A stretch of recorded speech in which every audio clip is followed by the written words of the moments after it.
Hello friends, in the last video we have discussed about the stages in subsoil exploration.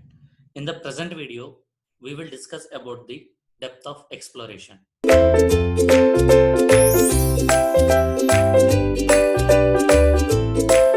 Depth of exploration. So by the name, can you identify it? Depth of exploration, that means up to how much depth we have to explore the soil. That means up to how much depth we have to study the properties of the soil. Okay, for that let us first study that depth of exploration with some example.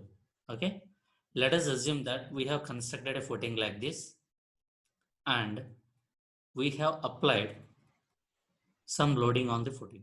Let us assume the magnitude of the load acting on the footing is Q, and that load will passes through the soil. So as the load is passing through the soil, then what will happen? That will produce the stresses in the soils. So because of this load and because of the stress, so what will happen? The settlements will occur, isn't it?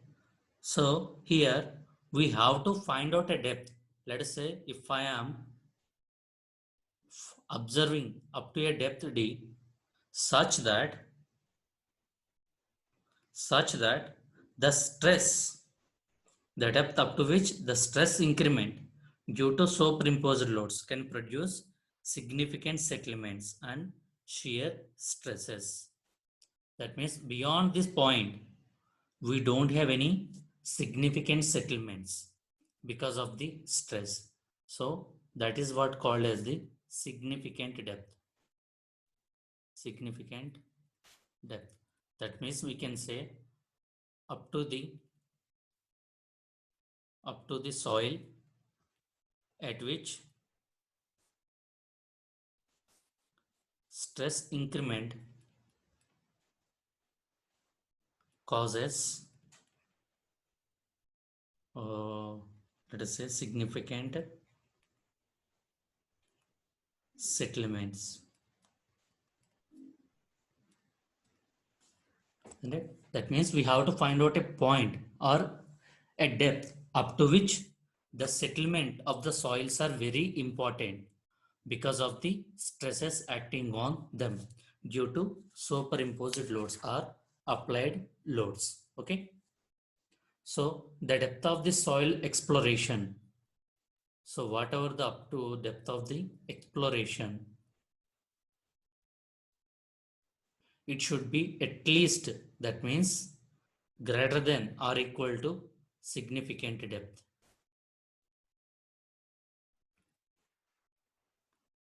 That means we have to investigate the soil properties up to a minimum depth of significant depth. What does mean by significant depth? Up to which the settlements are significant because of the superimposed loads. Hope you understood. So whatever the subsoil investigation, up to how much depth it has to be done, it has to be more than this significant depth. Now there are some standard values that we have to follow here. That means normally we will consider a significant depth as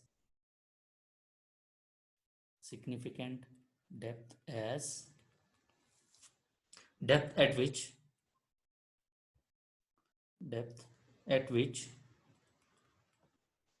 vertical stress depth at which the vertical stress is 20% of the load intensity. 20% of the load intensity. That means, let us say on the surface I am applying an intensity of the load Q. Then if you keep on below the moving the soil, what will happen? Because of this intensity, the stress will decrease. And at some point, the stress acting on that point will be 20% of the Q. That means 0.2 times Q. So we have to find a depth. We have to find depth up to which the stress acting on that point will be equal to 20% of the load intensity. So this is generally represented as D. That will be nothing but a significant depth. Now what will be the depth of exploration? It should be the depth of exploration should be greater than or equal to this significant depth. That means minimum it should be a significant depth. If it is greater than the significant depth also, it is okay. Hope you understood. So if someone, this may ask you for the one more question. What is meant by significant depth? The depth up to which the vertical stress is 20% of the load intensity. Next. And in general, okay, we have discussed the stress with respect to the intensity, 20% of the stress. Now, what is meant by significant depth? What could be that much magnitude? Let us assume that this is ground surface, and let us assume that you have constructed a square footing like this, a single square footing. So let us say the width of the footing is nothing but a B.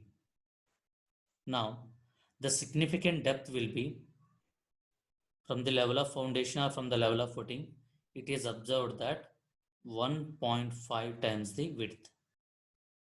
So this is what called the significant depth, or we can call it as a depth of exploration.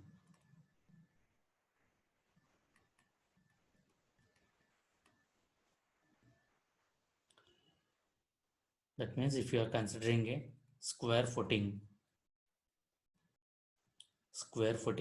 let us say the depth of exploration I am representing with d subscript e, that will be equal to 1.5 times the width. Suppose if you are talking about the strip footing,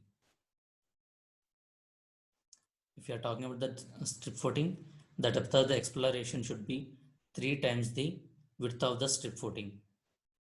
If it is B, which footing? Square footing. So width of the square footing. If I am writing B is width of the strip footing. So if I am taking 1.5B and 3B, it means that it is with respect to the criteria based on 20%. It is based on what? Vertical stress. Based on vertical stress equal to 20% of load intensity. So in exam they may ask you how this depth of exploration has been decided. If it is a square, 1.5B. If it is a strip footing, it will be 3B. How it is decided? It is based on the criteria of vertical stress. So up to that point, we will have the load intensity as 20%. Suppose if there are some important structures,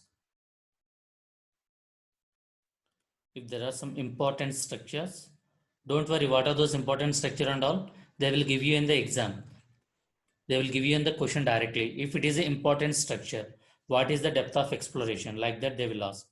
So if it is an important structure, the depth of exploration up to zone, up to a, let us say up to a depth at which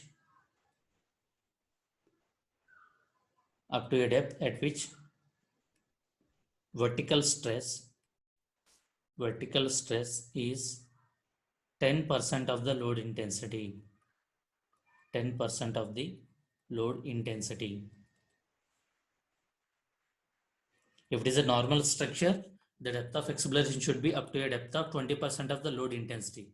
But if it is an important structure, the depth of exploration should be 10% of the load intensity. This is very, very important. So similarly, the depth of exploration, what is the magnitude of depth of the exploration? Suppose if it is a square footing. In the previous case, if it is 20%, that is 1.5B. But here it will be 2 times of the B.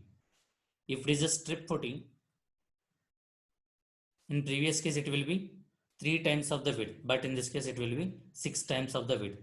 In the question, don't worry, they will ask you if it is an important structure, what is the depth of the exploration?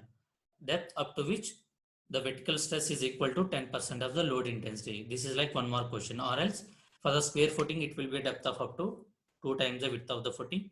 If it is a strip footing, it will be up to a depth of 6 times the width of the footing. Okay. Suppose in some cases, do you know what will happen? The footings are very, very close.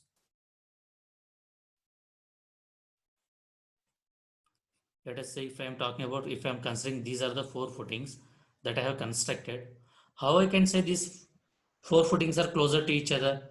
Because the dispersed load will crosses by one and another. Suppose whatever the load that will apply, the dispersed load will cross one and another. Then only we'll call it as a closed footing. So let us assume if the B is a closed width of the closed footing, then the depth of exploration that should be up to a depth of 1.5 times B. Just like we have discussed in the earlier case, the depth of exploration should be 1.5 times B. So if there are any closed footings, if B is nothing but a total distance between the closed footings, the depth of exploration should be up to a depth of 1.5 times B. Suppose, I'll tell you an example. In further classes, we will study about the deep foundation. In deep foundation, you know what will happen? The piles are closer to each other. They are connected by using some pile cap. So as they are closer to each other, so this is also one example. Whatever the, sorry, unable to draw these lines vertically, please. Let's assume I'll draw a single line. Let us assume these are some piles closer to each other. So as I told you, if they are closer to each other, then what is the depth of exploration? That is nothing but a 1.5 times the B. Now, we will have some different types of piles. That means we will having some end bearing piles, we will having some frictional piles. Okay. If it is an end bearing pile, what is the depth of the exploration? Okay. On the left side, I am drawing it on end bearing piles. On the right side, I am drawing it on frictional piles. Suppose if there is an end bearing piles, what is meant by end bearing pile? That we'll discuss in the further video. As of now, let us understand. If there is an end bearing pile, the depth of exploration should be again 1.5 times the width from the bottom of the pile. From where I am representing, from the bottom of the pile, it will be 1.5 times B. What is the B here? The width of the pile group. Suppose if there are frictional piles, the depth of exploration should be from lowest 1/3 distance. Let us say the depth of this is, let us say, let me tell you, from here to here.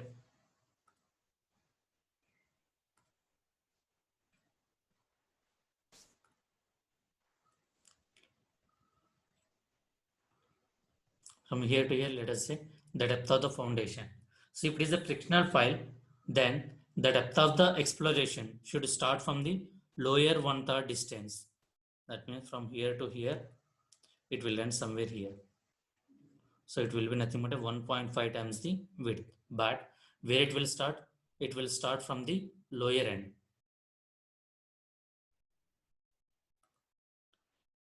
Sorry, because of my pad problem, couldn't draw any straight lines exactly. So please bear me. Let me try to draw it. Okay, let us understand from which point we have to measure this 1.5 times B. That should be from the lower 1/3 distance. That means from here to here, what is the distance? It will be D by 3. So if it is an end bearing pile, that we will measure it from the bottom of the pile, 1.5 times the width of the total group. If it is a fractional pile, we will measure it from the 1/3 distance. That means from here, we will measure the 1.5 times the B. So simply remember it like this. If it is an end bearing, the name itself is end. That means from the end, measure 1.5 times B. If it is a frictional pile, let us measure it from lowest 1/3 distance. Okay. This is what about the depth of exploration. Okay. In the next video, we will discuss about the what are the methods of exploration. Thank you.